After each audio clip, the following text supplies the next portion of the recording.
Olá a todos, é um prazer estar de volta aqui com vocês. Hoje eu vim cumprir uma promessa. Eu disse a vocês, tanto no resumo das notícias da semana passada quanto dessa semana, que nós voltaríamos com um time de especialistas para explicar um pouquinho melhor alguns assuntos que são eminentemente jurídicos, que eu traria essas pessoas para falar com vocês com uma linguagem um pouquinho mais gostosa, um pouquinho mais fácil de entender. Então hoje, cumprindo essa promessa, eu trouxe o Dr. Caio Vieira, eu trouxe a doutora Karine Carquedi e trouxe o Dr. Paulo Arthur, todos especialistas na área, que a gente vai explicar um pouquinho para vocês como que funciona essa questão do controle do Supremo Tribunal Federal, essa divisão de competências, como é que funciona essa questão da manifestação do último domingo que a gente conversou, a gente disse que já tem um inquérito no Supremo Tribunal Federal. Vamos falar um pouquinho de tudo isso. E eu vou começar conversando com o Dr. Caio Vieira. Doutor, tem um negócio que juridicamente, né, a gente chama de controle de constitucionalidade. Que bicho é esse, doutor Caio? Explica pra gente iniciar essa conversa no tema de hoje. Olá, pessoal, tudo bem? Olá, doutora Karine, doutora Carol, doutor Paulo. Olá a todos que estão nos assistindo. Então, pessoal, quando a gente entra nesse tema, controle de constitucionalidade, né, um tema muito temido pelos alunos da faculdade, depois, quando estão se preparando aí para a OAB, depois para quem se prepara para concurso, e de fato muita gente não entende. Quando a gente fala em controle de constitucionalidade, nós temos que entender, primeiramente, que nós temos uma lei maior que rege aí o nosso país, que é a Constituição Federal. A Constituição Federal, ela, digamos assim, pelo princípio da supremacia constitucional e da unicidade do ordenamento jurídico, ela tem que ser a única, ela tem que ser suprema, ela tem que estar acima de tudo e de todos, até mesmo por questão de segurança. Imagine se nós tivéssemos várias leis com o mesmo peso e tivéssemos que respeitar todas essas leis ao mesmo tempo. Como que ficaria essa segurança? Não teríamos segurança jurídica. Qual lei respeitar? Ora é a Constituição, ora são as constituições estaduais, leis municipais, como que fica? Surge o controle de constitucionalidade justamente para preservar a supremacia da Constituição Federal. Então tem a Constituição Federal lá no topo e depois dela todas as demais leis, federais, estaduais, municipais e etc.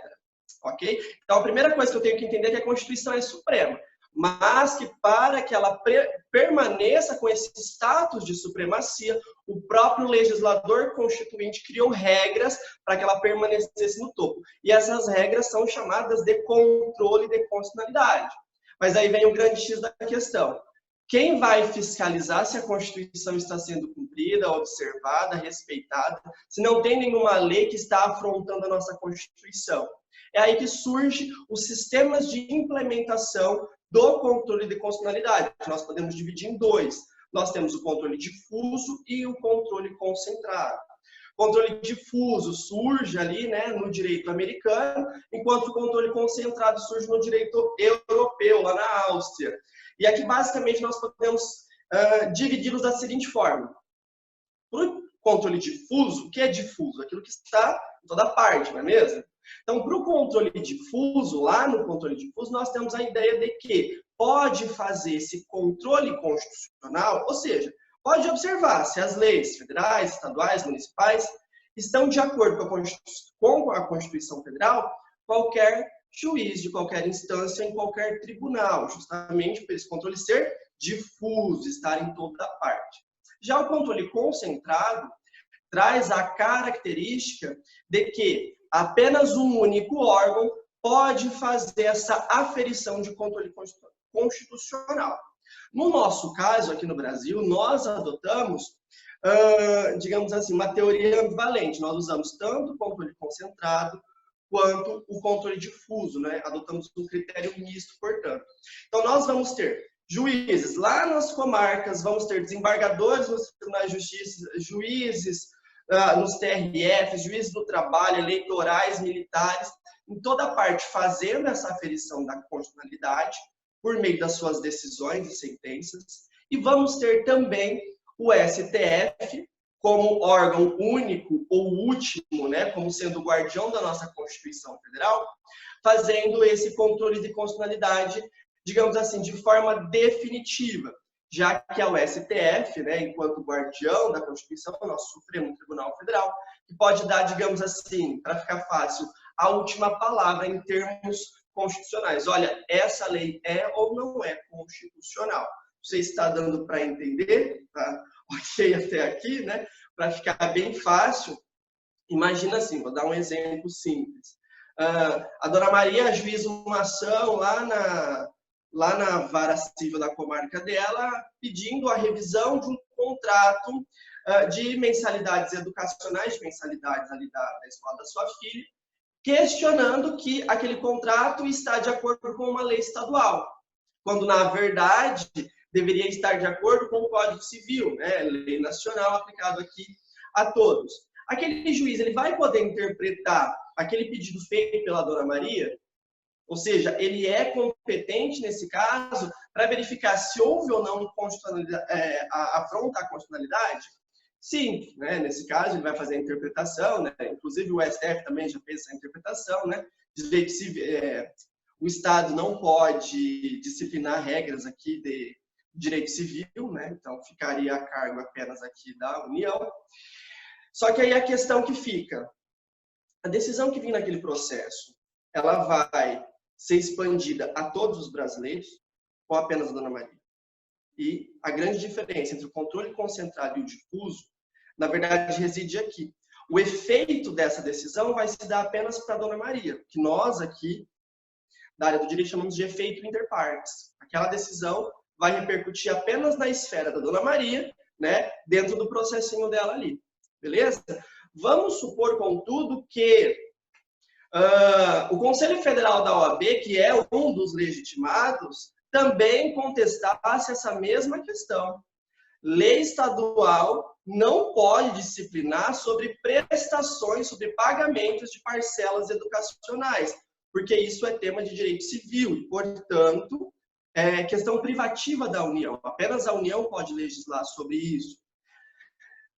Nesse aspecto, né, digamos assim, nesse caso específico, nós temos o Conselho Federal da OAB ajuizando uma ação direta de controle de constitucionalidade lá no STF.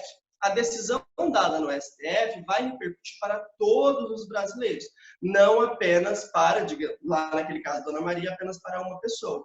Então, eu tenho o quê? Lá no controle concentrado, eu tenho um efeito erga omnes e vinculante, o que ficar decidido lá no STF vai repercutir para todo mundo e vai vincular os entes da administração pública, direta e indireta, né?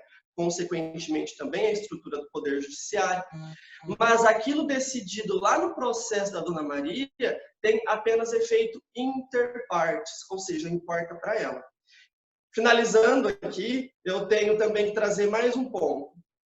No controle concentrado, eu tenho que apenas determinados grupos de pessoas podem ajuizar as ações do controle. Sabe que geralmente o pessoal vê na mídia, o STF está decidindo a ação direta de inconstitucionalidade número tal, né? As famosas ADIs ou ADINs. Então, lá no controle concentrado, eu tenho ações específicos e grupos específicos de pessoas, elencado lá no artigo 103 da Constituição. Então, como exemplo, posso citar o Presidente da República, Procurador-Geral da República, Conselho Federal da OAB, mesas do Senado, das Assembleias dos Estados, enfim, eu tenho um grupo de pessoas específicos. No controle difuso, aquele que eu disse que está em todas as partes, por todos os juízes, em todos os tribunais, nesse caso aqui, eu tenho qualquer pessoa, tá? Então pode ser qualquer pessoa, por meio de qualquer ação. Porque aqui o objetivo não é discutir a constitucionalidade, o objetivo é uma prestação específica, mas que para chegar até ela, eu preciso discutir a constitucionalidade. Então, a constitucionalidade é discutida com caráter acessório. Lá no concentrado, a ação ela é especificamente para combater, entre aspas, aqui, uma afronta à Constituição Federal. Doutor, uma dúvida então, claramente, uma dúvida então que eu fiquei. Hoje a gente vai falar sobre a DPF 672 e sobre a DI 6341. Explica pra gente, essa DPF e essa DI, que são assuntos de hoje. Então a gente está falando que tipo de controle? Quando eu falo da ADI, quando eu falo de ADPF, eu estou falando do controle concentrado, ou seja, foram ações ajuizadas por aqueles grupos determinados de pessoas que eu acabei de dizer, que estão lá no artigo 103, inciso 1 a 9 da Constituição, com ações específicas, né? Que no controle concentrado são apenas 4. Ação direta de inconstitucionalidade, ação declaratória de inconstitucionalidade, ação direta de inconstitucionalidade por omissão e agora citada ADPF, arguição direta de descumprimento de preceito fundamental, tá? Ou arguição de descumprimento de preceito fundamental.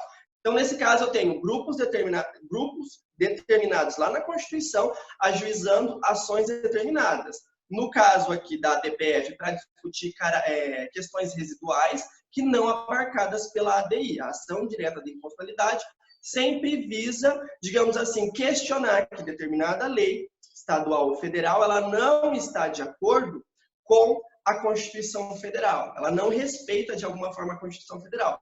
Seja na sua formação, os critérios da sua formação, ou seja, ou mesmo com relação aos temas tratados naquela lei. Os temas tratados, muitas vezes, não estão de acordo com o texto constitucional. Perfeito. Então, a gente já entendeu, com a explicação do Dr. Caio, que o que a gente vai falar hoje foi algo decidido pelo Supremo Tribunal Federal. Na verdade, uma delas, a gente teve uma liminar, mas enfim, depois a gente vai falar sobre isso. Mas são ações que, uma vez decididas, elas vão ter eficácia para todo mundo, né, Dr. Caio? Ou seja, isso vale para o Brasil todo, é isso?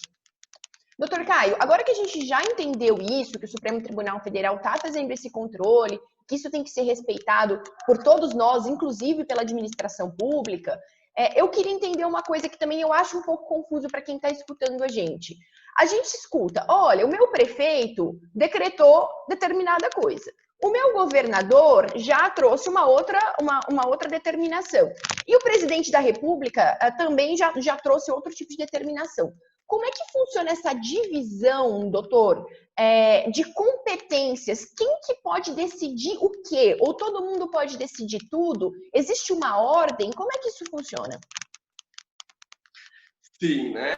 Digamos assim, digamos que o nosso Constituinte de 88, ele foi bem, digamos, bem específico. Ele deixou várias questões bem amarradinhas, né? E com relação à repartição constitucional de competências, não foi diferente. A primeira coisa que eu tenho que ter ideia é que os meus entes federativos, ou seja, a União, os estados, o Distrito Federal e os municípios, eles são autônomos entre si. Essa é a ideia de uma federação, que é o caso do Brasil, né? República Federativa do Brasil.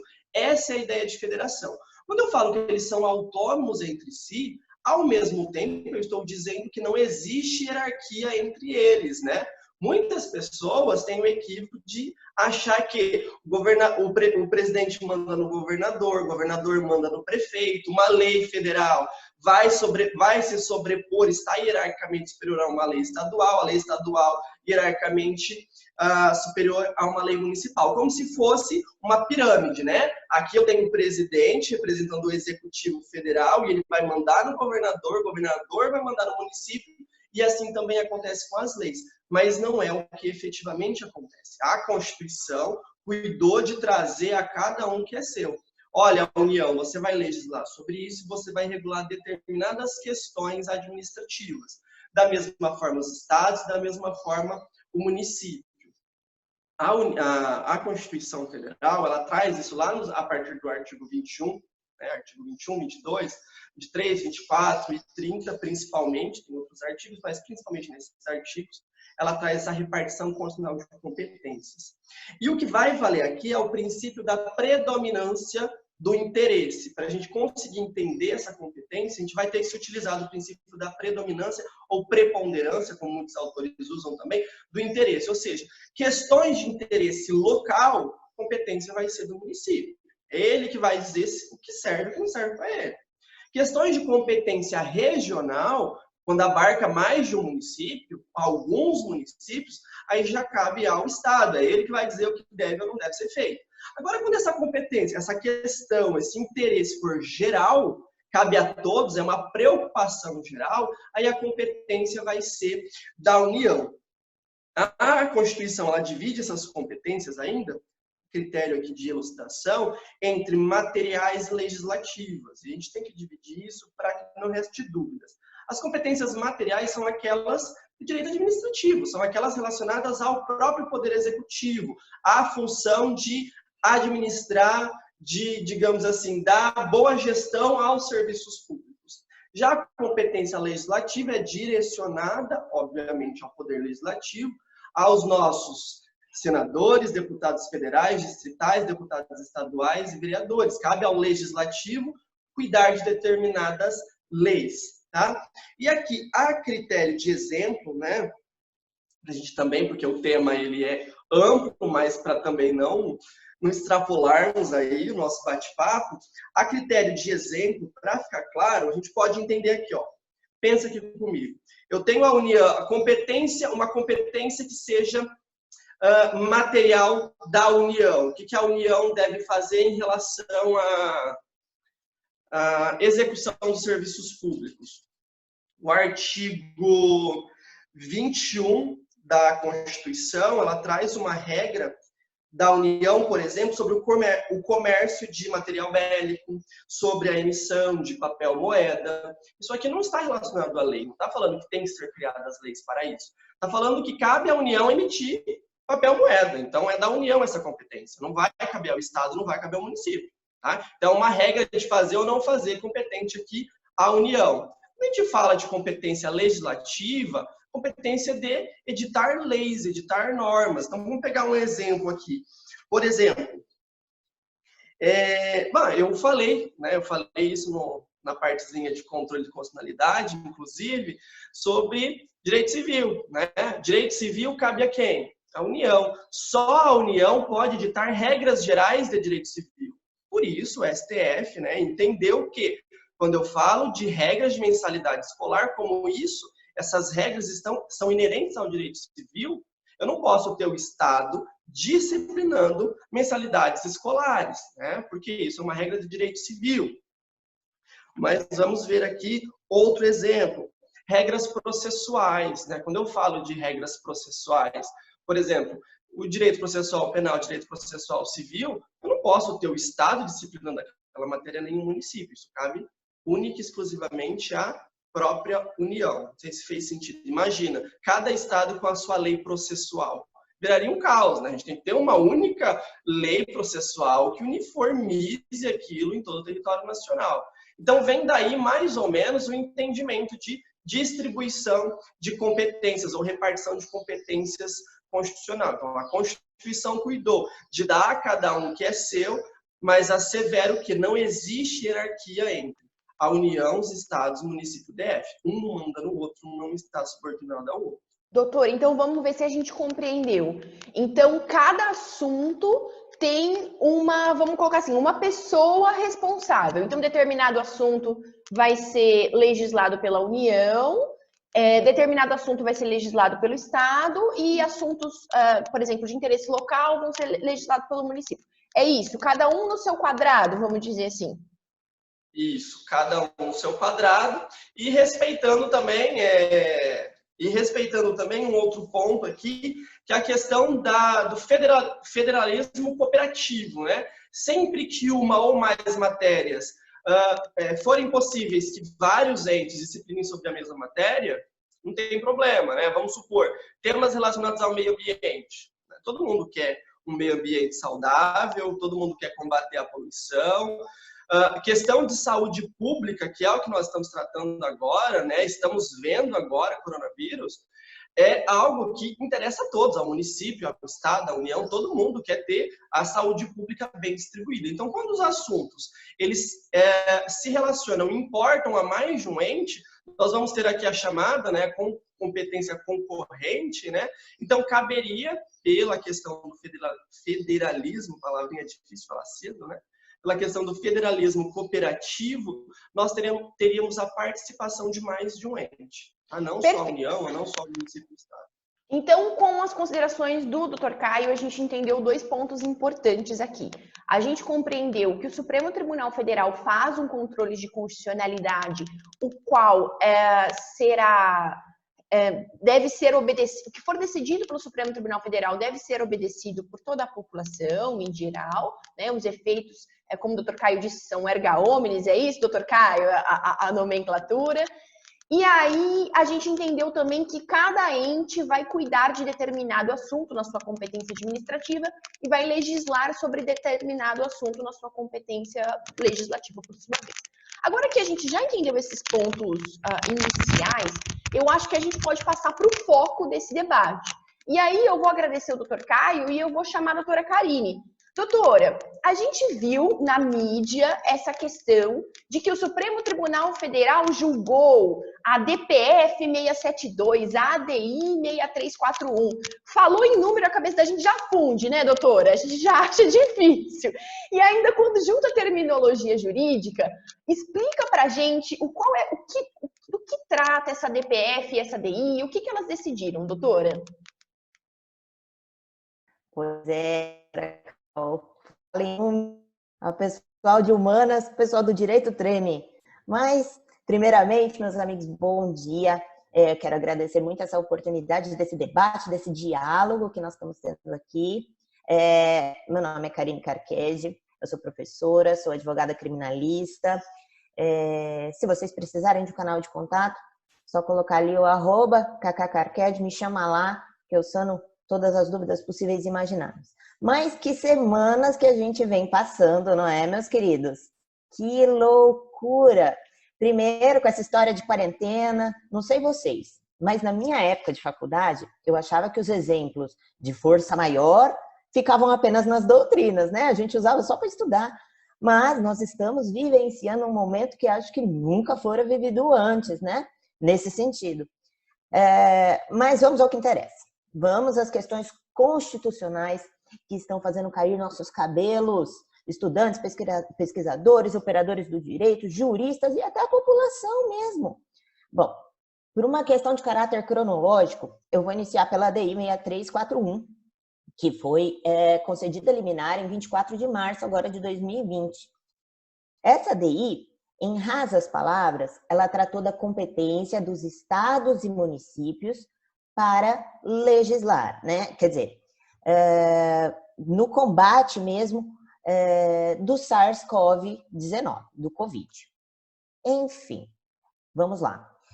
Melhor explicando, o Partido Democrático Trabalhista, o PDT, ele ingressou com essa DI almejando a suspensão de diversos dispositivos da medida provisória 926 de 2020, que foi criada mesmo para combater esse coronavírus, né? E sustentava que as formas de cooperação entre os entes federativos, no que se refere aos assuntos de competência mesmo comum da União, dos estados, do Distrito Federal, do município, inclusive em matéria de saúde pública, exigem lei reforçada de natureza complementar, razão pela qual o tema não poderia ser abordado em medida provisória.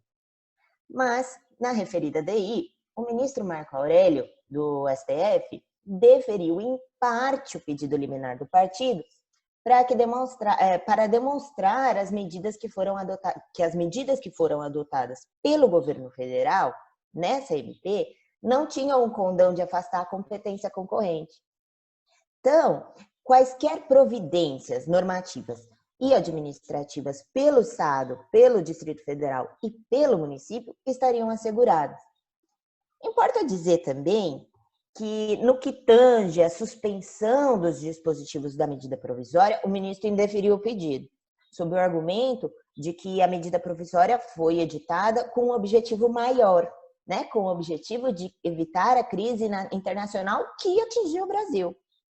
Mas o ponto real de importância dessa DI aí para nós é que o ministro afirmou que as atribuições previstas na medida provisória não contrariam a Constituição Federal, uma vez que ela não vai retirar a possibilidade de legislar sobre saúde dos entes federativos no âmbito da competência comum, que o professor Caio nos explicou. A medida, ela foi referendada agora, tem uma semana. Ou seja, o ministro Gilmar Mendes, ele confirmou essa medida sobre o argumento de que é competência comum dos entes federativos a adoção ou manutenção de medidas restritivas durante a pandemia, e assim, a princípio, a União, os estados, os municípios podem e devem adotar em posição de distanciamento social, de suspensão de atividade de ensino, enfim, de uma série de medidas. É o ideal? O ministro diz que muito provavelmente não é o ideal. O ideal é que nós tivéssemos uma integração em que essas medidas saíssem de apenas uma pessoa, né? Porque a gente acaba ficando perdido. O prefeito diz uma coisa, o governo diz uma coisa, o governo federal diz outra coisa. Então, o ideal é que saísse de uma pessoa só. Mas nós temos um país que é muito grande, geograficamente e demograficamente. Então, cada ponto, cada local tem suas necessidades específicas e devem ser legislados, né, ter determinadas medidas em pontos diferentes. Por quê? Porque precisamos abranger necessidades diferentes, né? Mas, Carol, doutora Carol, essa nem é a decisão mais marcante que nós temos nessa época de pandemia, acredita? A arguição de descumprimento de preceito fundamental 672 é histórica. É histórica. Eu nunca vi algo nesse sentido, né? Ela foi decidida em sede liminar pelo ministro Alexandre de Moraes, porém ainda não foi julgada pelo Pleno, né? Não foi referendada. A DPF 672, ela nos traz como autor o Conselho Federal da OAB. O Dr. Caio falou disso agora para nós, que está previsto no artigo 103, que ele é parte legítima. O objeto dessa ação foram os atos omissivos e comissivos do Poder Executivo Federal nesse cenário de Covid. É importante pincelar para vocês que estão assistindo, né? Para que serve essa DPF, né? Ela pode ser proposta em razão de um questionamento ou impugnação de uma lei ou de algum ato federal que venha descumprir preceitos fundamentais. E o que são esses preceitos fundamentais? Eles são princípios sensíveis e são basilares da República Federativa Brasileira. E, claro, fundamentam a interpretação das normas constitucionais. Superado isso, quais foram os princípios violados de acordo com a inicial da DPF 672? O direito à vida, o direito à saúde, o princípio e o princípio federativo. Beleza, estamos ok até aí? Bom, sabemos quais foram os princípios, mas de que forma eles foram violados?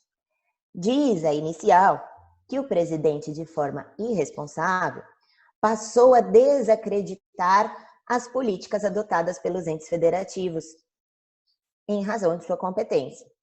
E as ameaças, né, que o presidente possa ter vindo a ter contra a independência e a harmonia entre os poderes. Quer um exemplo? Quando o presidente chegou a cogitar a redução do isolamento através de decreto. E acabou por se tornar, né, um agente agravador da crise por não respeitar as orientações e medidas do Ministério da Saúde, né, em âmbito nacional, e da OMS, em âmbito mundial. Bom, os pedidos da ADPF são importantíssimos de ressaltar aqui. Quais foram eles?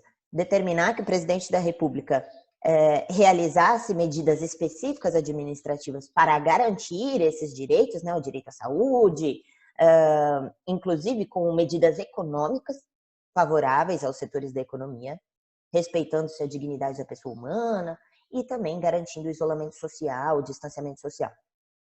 O outro pedido foi que a presidência da República se exima de cassar as decisões tomadas em outras entes federativas, em razão da competência concorrente, da competência comum que o Dr. Caio falou aí para nós, né? E também que o presidente da República se abstivesse de praticar os atos que contrariassem as recomendações maiores, né? A recomendação, às vezes, até do próprias autoridades do governo federal, como foi o Ministério da Saúde.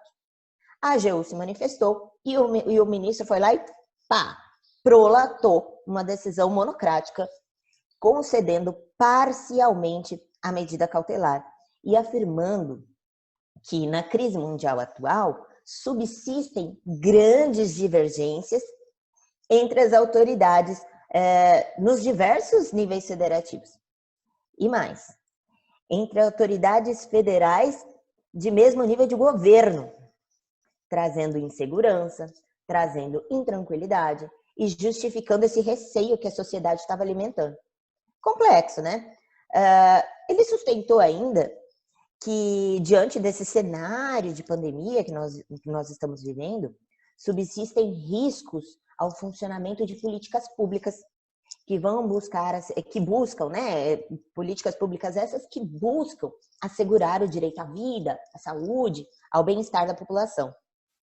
No que tange ao pedido de realização de medidas específicas, o ministro disse que tal pedido era incabível, né? Vez que o Poder Judiciário iria ferir a discricionariedade do Poder Executivo se o fizesse.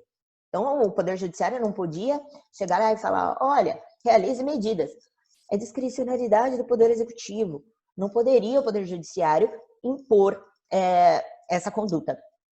Mas o ministro Alexandre de Moraes fez uma ressalva importantíssima, que apesar de existir essa discricionariedade, o Poder Judiciário não tem autonomia para interferir, mas deve ser ressaltados que as medidas adotadas pelo Executivo devem guardar consonância com o império constitucional e respeitar os direitos fundamentais, a sua efetividade e guardar coerência lógica, não podendo ser desprovida de justificação fática e muito menos de serem arbitrários.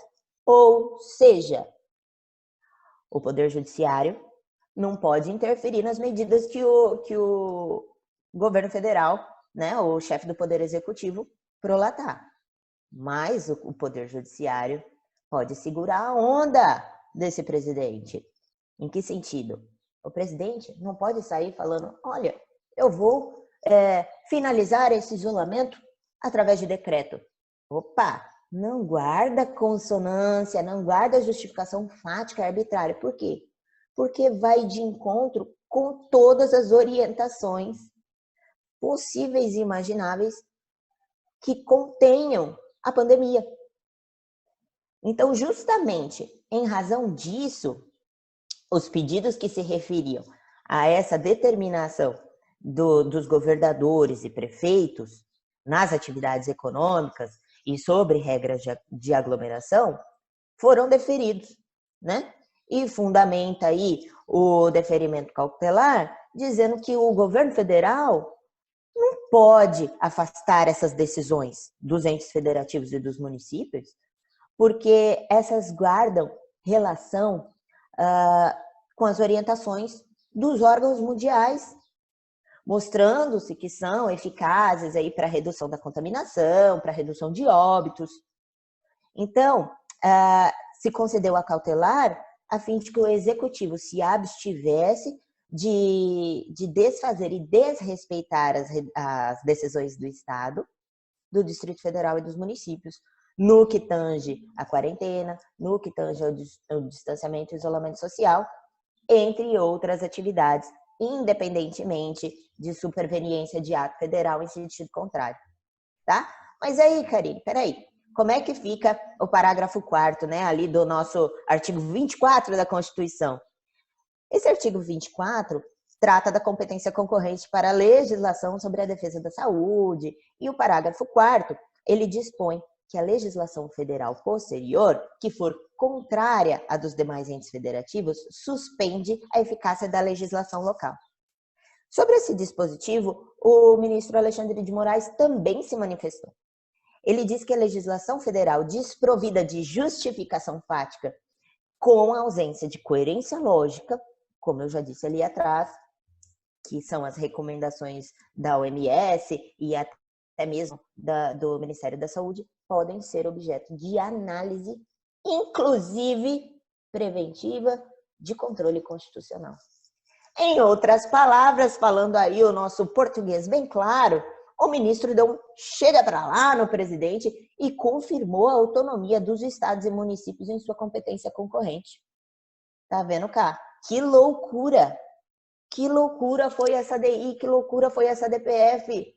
Nós estamos de cabelos em pé, foi uma decisão histórica, sensacional. Eu acho que eu nunca tinha visto, isso vai ficar para a história do direito mesmo. O Ká, então vamos entender aqui. Você disse sobre o artigo 24 e você disse que é uma competência concorrente, é isso? Então a gente tem a competência Isso. da União, concorrente entre quem, Ká? Da União e os estados, é isso? União, estados e municípios, né? Eles são autônomos e eles devem guardar consonância. No entanto, se os estados e municípios prolatarem alguma norma que venha a conter o avanço da pandemia e essa norma não guardar consonância com aquela que foi prolatada pelo Executivo Federal, opa, peraí, vamos revisar a do Executivo Federal. Olha que coisa maluca, porque até então nós temos aí que o Dr. Caio nos trouxe que é cada um no seu quadrado, mas não pode o Executivo Federal prolatar uma norma que eventualmente não guarde consonância com as medidas que as próprias organizações mundiais dizem que são válidas. Legal. Né? Então, como o Dr. Caio disse, é um interesse maior, né? Há um interesse maior. Legal. Então, a gente tem no cada um do seu quadrado, a gente tem que lá no artigo 24 que você mencionou da Constituição Federal, a gente vai ter a concorrência, então, a legislativa da União dos Estados. Depois a gente tem no artigo 30 que o município pode gerir interesse local, legislar sobre interesse local. E nisso tudo, no fim das contas, todo mundo pode cuidar da saúde na sua competência administrativa. E aí, só que nenhum deles pode ir contra as determinações da Organização Mundial da Saúde, do meio científico, é isso, em suma. Exatamente. Esse foi o ponto-chave, foi o ponto histórico da decisão do ministro Alexandre de Moraes. Ele relativizou as competências em razão de um bem maior, em razão de condutas, de recomendações que fossem mais plausíveis para aquele caso, para aquele cenário que estamos vivendo. E uma dúvida que eu percebo assim no dia a dia das pessoas é a seguinte, porque várias cidades têm decretos municipais que vão determinar, por exemplo, o fechamento do comércio, né? Outras cidades vão dizer assim, não, o comércio tem que abrir. Só que aí a gente tem uma normativa estadual que diz que o comércio não pode abrir. E aí fica a minha dúvida. Essa normativa municipal, ela pode ir contra a normativa estadual ou não?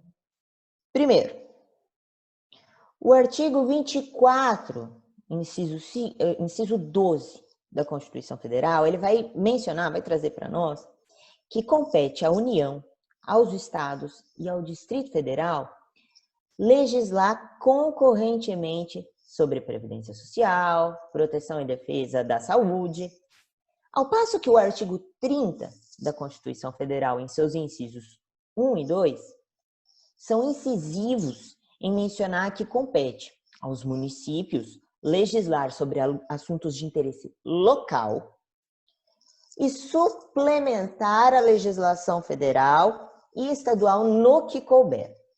Ou seja, a competência para legislar sobre o assunto é do Estado a priori, né? Cabendo ao município tão somente o caráter suplementar, a complementariedade da norma. Portanto, considerando a hipótese de antinômia entre as disposições do decreto municipal e do decreto editado pelo Poder Executivo Estadual, deve prevalecer o do Poder Executivo Estadual.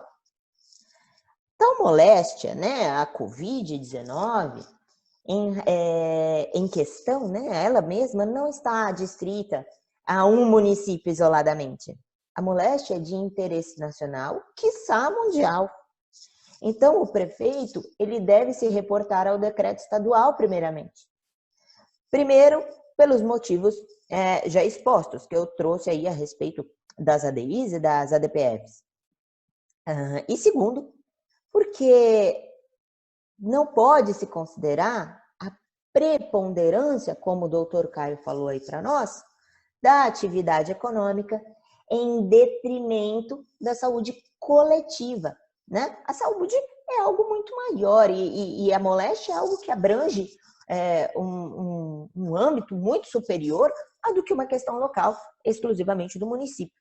Então, o município, ele deve se reportar às normas estaduais nesse âmbito, podendo, inclusive, ser responsabilizado se o prefeito a transpor, né, ceifar essas normas. E o prefeito pode ser responsabilizado civilmente, administrativamente e até mesmo penalmente, uma vez que o descumprimento dessas medidas vai representar aí um crime previsto no artigo 268 do nosso Código Penal, que é o crime de descumprimento de medida sanitária. Então, doutora, no que tange, o prefeito pode ir contra o governador? Teoricamente, pelo que nós vimos aqui, não pode, né? Como nós dissemos, até mesmo na DPF, que trata de um âmbito um pouco maior, as medidas que eventualmente forem contra as questões da Organização Mundial de Saúde, as recomendações, por óbvio, caem por terra, né? Então, não pode o prefeito ir contra esse decreto estadual, uma vez que ele, nesse ponto, nessa questão de saúde pública, ele é muito superior, caberia somente ao prefeito legislar no sentido suplementar, dar complementariedade a esse decreto estadual, tá? Pode ser responsabilizado? Não tem a menor dúvida, tanto civilmente quanto administrativamente e até mesmo penalmente. Excelente! Nós aqui vastamente compreendemos, então, todo esse questionamento sobre as competências, a competência legislativa, a competência administrativa, a competência concorrente entre a União e os estados para legislar, a competência do município para tratar de interesses locais. E agora que a gente encerrou esse assunto, acho que a gente já exauriu esse assunto, eu queria falar de outra coisa, que foi a manifestação do último domingo em Brasília e em outras cidades. Então, a gente teve aí uma manifestação de pessoas defendendo o fechamento do Congresso Nacional, o fechamento do Supremo Tribunal Federal, algumas pessoas falando pela volta do AI-5, acho que talvez elas nem compreendam exatamente o que isso signifique, né?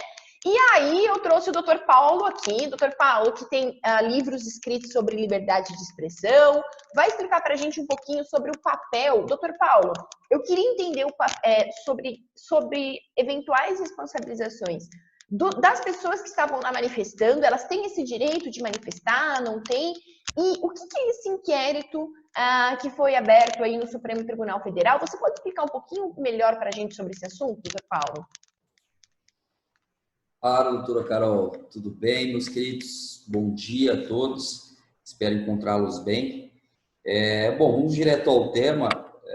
No domingo do dia 19 de abril, nós tivemos manifestações no Brasil todo, né, e que marcaram porque algumas das pautas dessas manifestações continham cartazes, não eram poucos cartazes, né, no sentido de intervenção militar já, com Bolsonaro no poder, pela volta do AI-5, com Bolsonaro no poder, chamem o cabo e o soldado, vergonha do STF, também teve algumas placas nesse sentido, fechem o STF, fechem o Congresso Nacional. Então, assim, todas as manifestações, na verdade, contra o próprio Estado democrático de direito e as suas principais instituições, seria, no caso, o Poder Legislativo e também o Poder Judiciário na figura do STF. O presidente da República participou dessas manifestações, mas foi uma participação um pouco mais tímida, né, até onde a gente pôde enxergar, e isso levantou várias controvérsias. Tá? A primeira controvérsia é uma colisão entre a liberdade de expressão, liberdade de reunião das pessoas e os próprios bens coletivos protegidos pela Constituição Federal. Então, de um lado, a gente teria manifestações, né, reuniões de pessoas para um fim comum, que seriam essas manifestações, e de outro, a gente teria alguns bens coletivos, como o próprio regime representativo e democrático, a própria federação em si. O professor Caio explicou muito bem essa situação da questão do federalismo, né, que é essa divisão independente entre União, Estados, Federal e municípios, e também contra os próprios poderes da República, mais especificamente legislativo e judiciário. A grande questão que se coloca, meus amigos, seria analisar a pauta da reunião. A pauta dessa reunião era basicamente contra o STF, contra o Poder Legislativo, né, e contra o próprio regime democrático. E a pergunta que a gente tem que fazer é: o Estado Democrático de Direito, ele é negociável? Né, na visão da Constituição Federal, a liberdade de expressão que clama pela violência, pelo retorno de um regime militar, ela é liberdade de expressão? Ela é protegida constitucionalmente? A gente pode colocar o Estado Democrático de Direito numa condição de ideologia defensável ou não? Enfim, pessoal, a grande questão que se coloca é essa. Hoje, se a gente pegar a nossa Constituição Federal, a gente vai enxergar principalmente nela uma república como forma de governo. Nós vamos enxergar o federalismo como uma forma de Estado e o Estado Democrático de Direito como um modelo que abrange direitos e garantias fundamentais, né, e também a participação do povo no poder político. Então, nós temos essas pautas constitucionais, principais pautas constitucionais, claro, sem falar de inúmeras outras. Se a gente trazer essa discussão para o âmbito interno, o STF ele já teve a oportunidade de se manifestar sobre temas semelhantes a esses. Nós temos um caso muito famoso entre os juristas, chamado caso Elvanger. Nesse caso, o STF ele analisou, ele apreciou um habeas corpus de um senhor chamado Siegfried Elvanger, que no Rio Grande do Sul havia publicado várias obras antissemitas, ou seja, obras contra os judeus, contra a crença judaica em si. Uma dessas obras, para que vocês tenham acesso, chama Holocausto Judeu ou Alemão? É uma pergunta que o autor faz, nos bastidores da mentira do século. Então, em síntese, pessoal, o Elvanger ele dizia nesses livros que o Holocausto era uma mentira, que na verdade isso não existiu, que foi uma forma dos judeus assenhorarem-se aí da Alemanha e tudo mais. Então, ele trazia até questionamentos quanto à existência dos próprios campos de concentração. Então, assim, é um absurdo, né? À luz da história do povo na Alemanha, isso é um absurdo, né? E foi questionada a situação: será que esse cara pode publicar um livro tangenciando essas questões? Não pode? O STF entendeu que não, né? Que na verdade a primeira questão que o STF colocou em pauta é que judeus eles constituem uma raça sob um aspecto social, e o segundo ponto que a liberdade de expressão não protege manifestações de ódio, manifestações de violência. Então essa é o primeiro precedente que a gente pode assim palmilhar, né? Trazer aqui para perto da gente para analisar essa questão. O segundo precedente importante também, pessoal, foi chamado como o caso da Marcha da Maconha, né? Essa Marcha da Maconha, na época, ela simbolizou várias manifestações pelo Brasil todo, inclusive na cidade de São Paulo, capital, né? No sentido de liberar a maconha. E aí, na época, houve a seguinte discussão: ora, isso é apologia ao crime? É apologia ao criminoso? Né? Em tese, configuraria o crime do artigo 287 do Código Penal. O STF pacificou a controvérsia, entendendo que poderia, sim, haver a livre manifestação, livre reunião em prol do debate da proibição do consumo de drogas. Tá? Só que, pessoal, vejam bem, a gente precisa analisar essa questão sob a ótica da violência.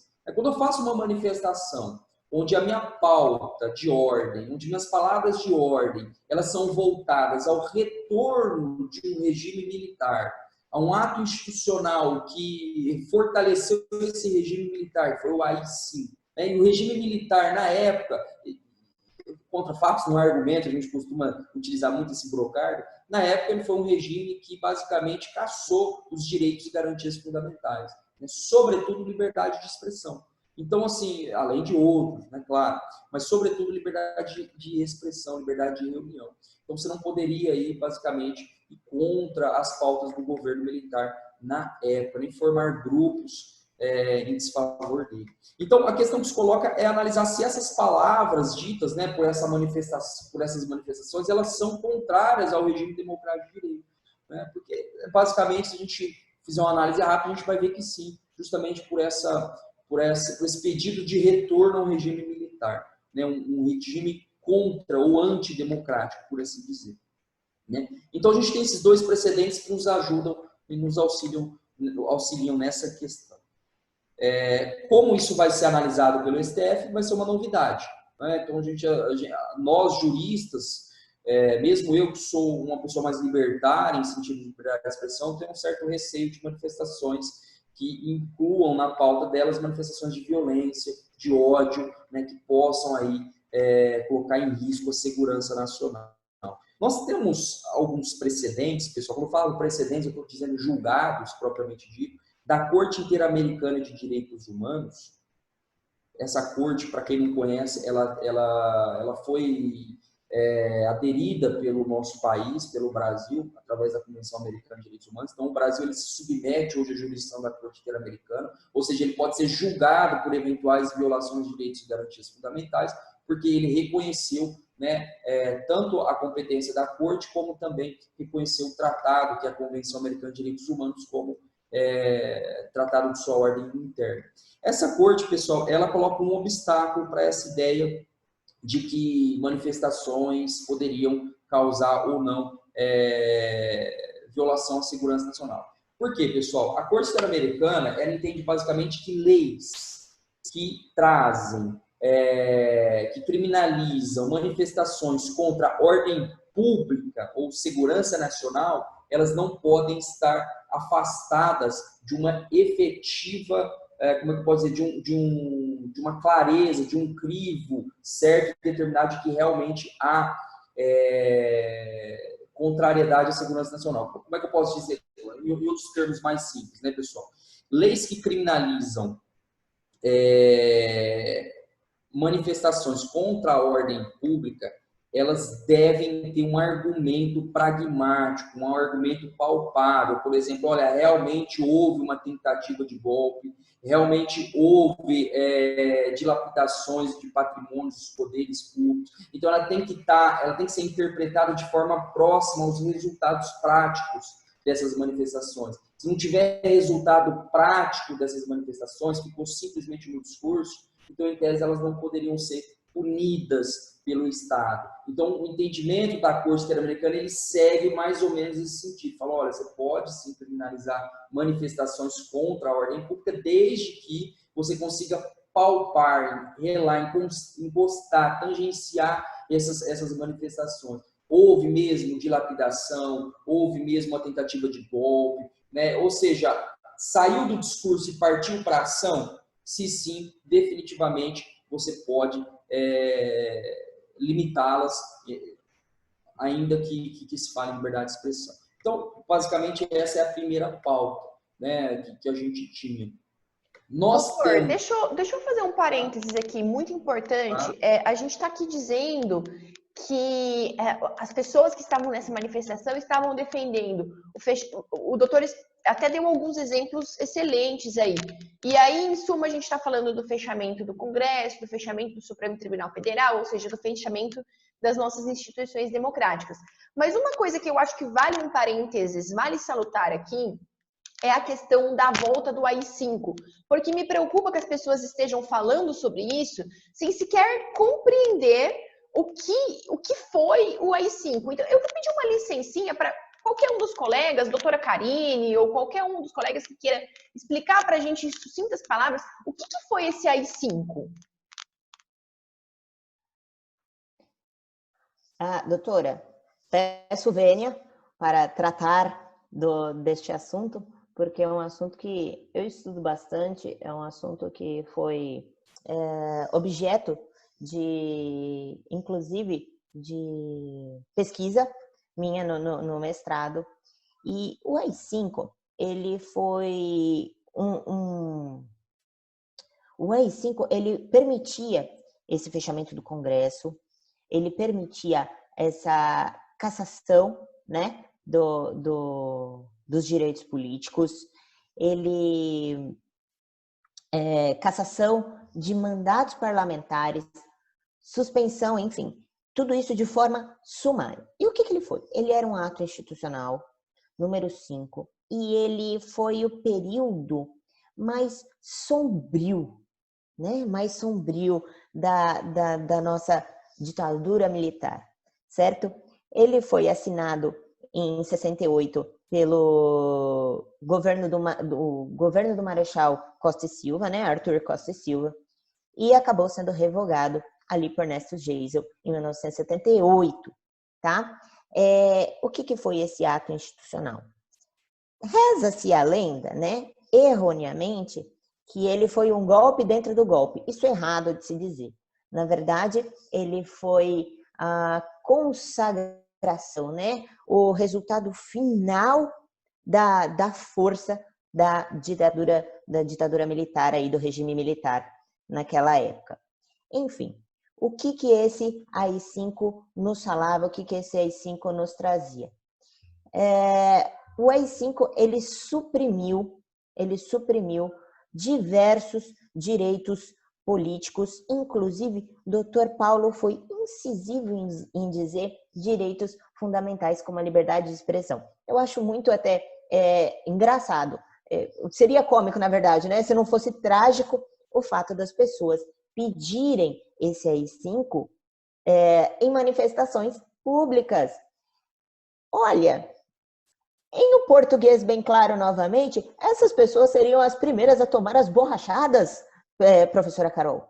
Seriam as primeiras a ter a sua liberdade tolhida, porque não poderiam as pessoas, na época do AI-5, se manifestar em relação ao governo, em relação emitir qualquer parecer pessoal.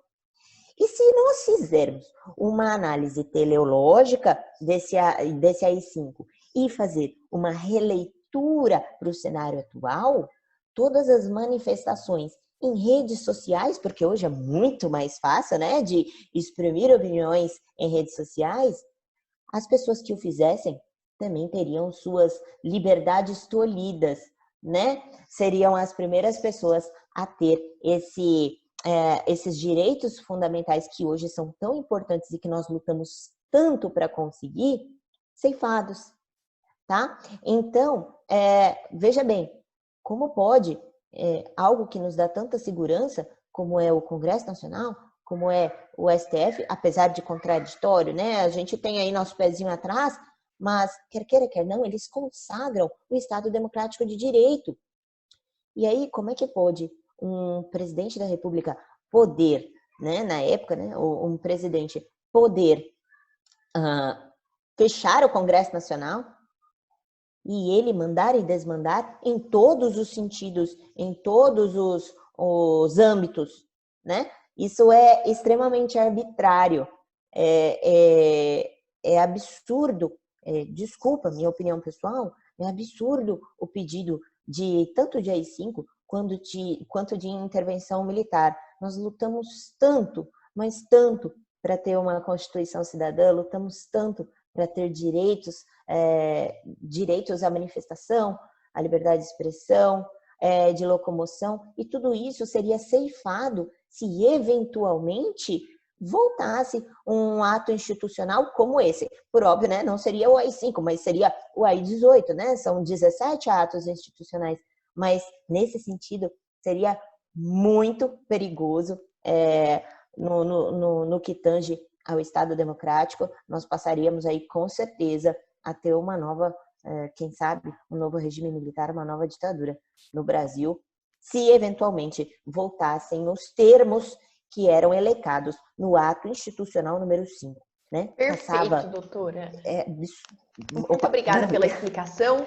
Então, vamos retomar para que a gente fique sistematizado. O doutor Paulo estava explicando para a gente sobre os limites Há limites, então, doutor, na liberdade de expressão. Então, existe esse direito, né, doutor, que é a liberdade de expressão, as pessoas podem se manifestar, mas há limitações pela explanação do senhor agora há pouco. É isso, correto?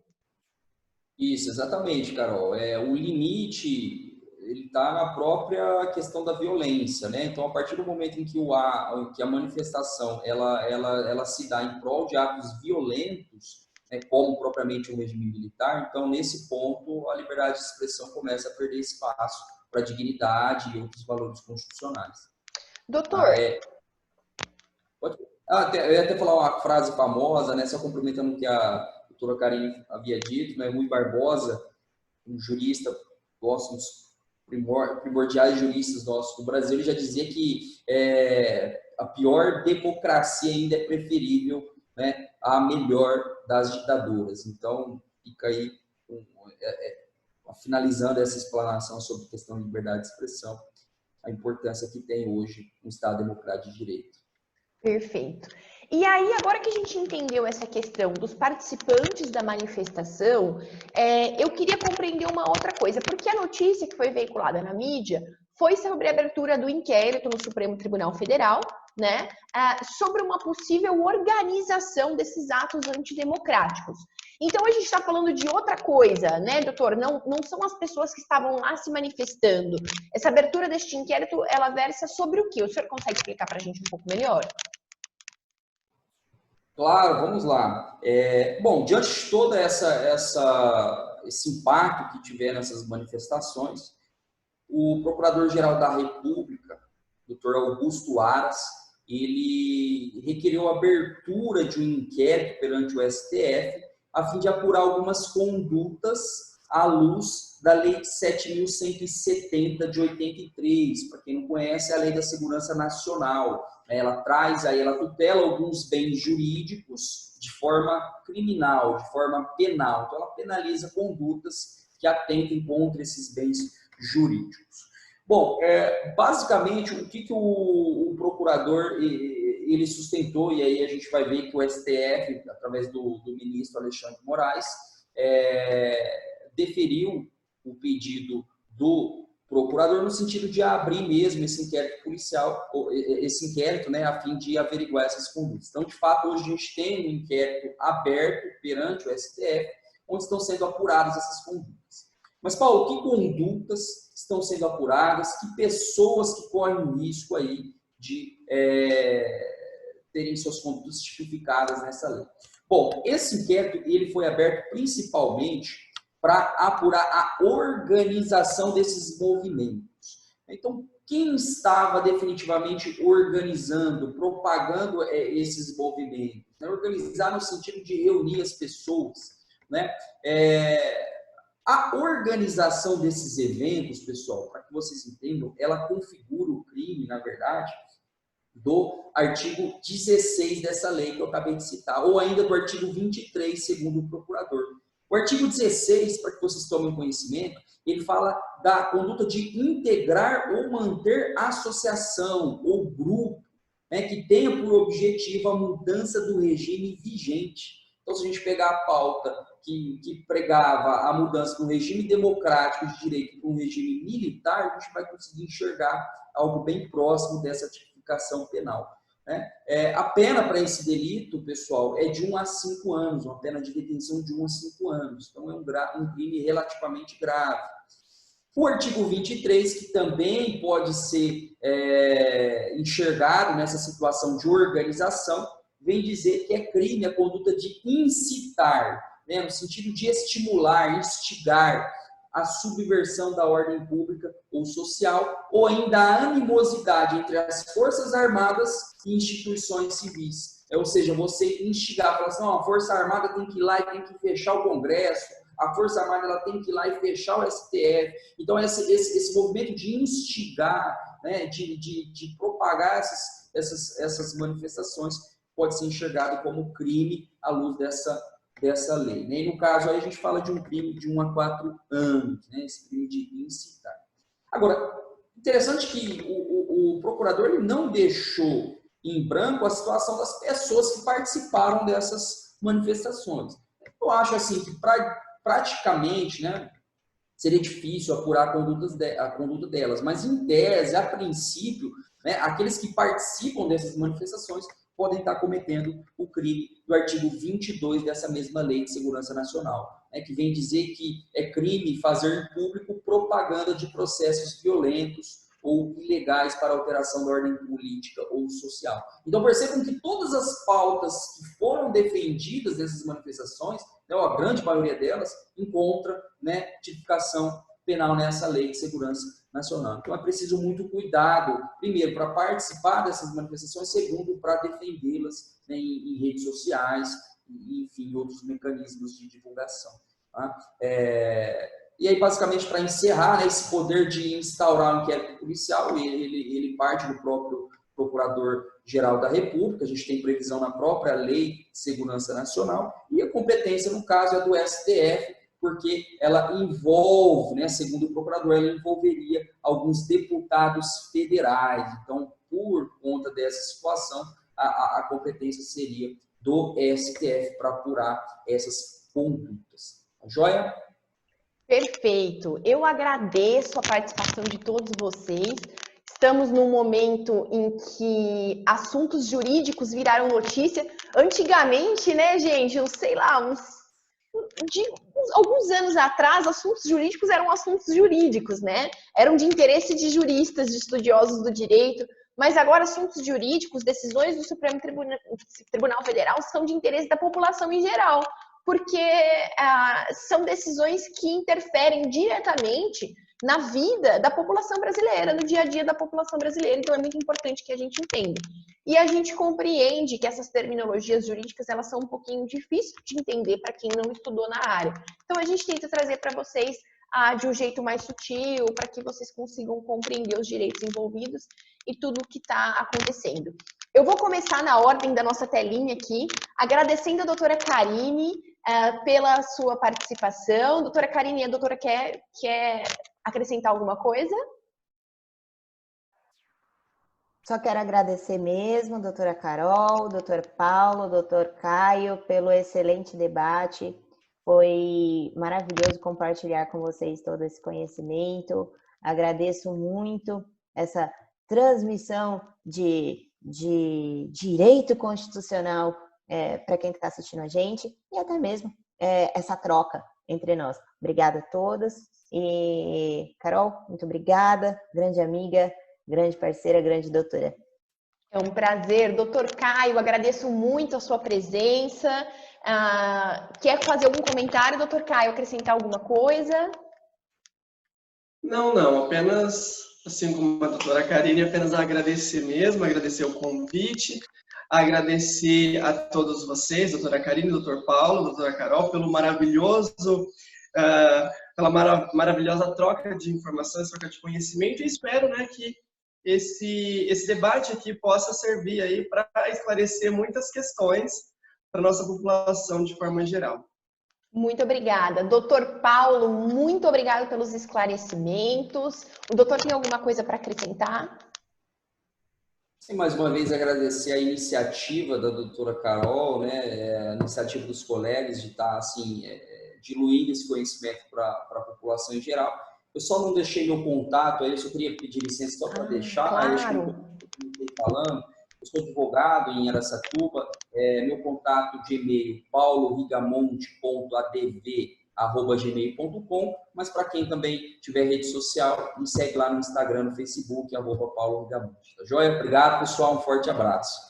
Muito obrigada a todos, obrigado vocês que tiveram paciência de escutar a gente fala muito, né, gente? Mania de professor, juntou 4 professores aqui, se deixar a gente ficaria 5 horas falando sobre esses temas, mas eu agradeço a atenção de vocês, prometo que a gente retorna quando a gente tiver mais informações, né? Esse inquérito vão ter desdobramentos, a gente ainda os desconhece, mas assim que a gente tiver mais informações, a gente retorna para conversar com vocês sobre o assunto.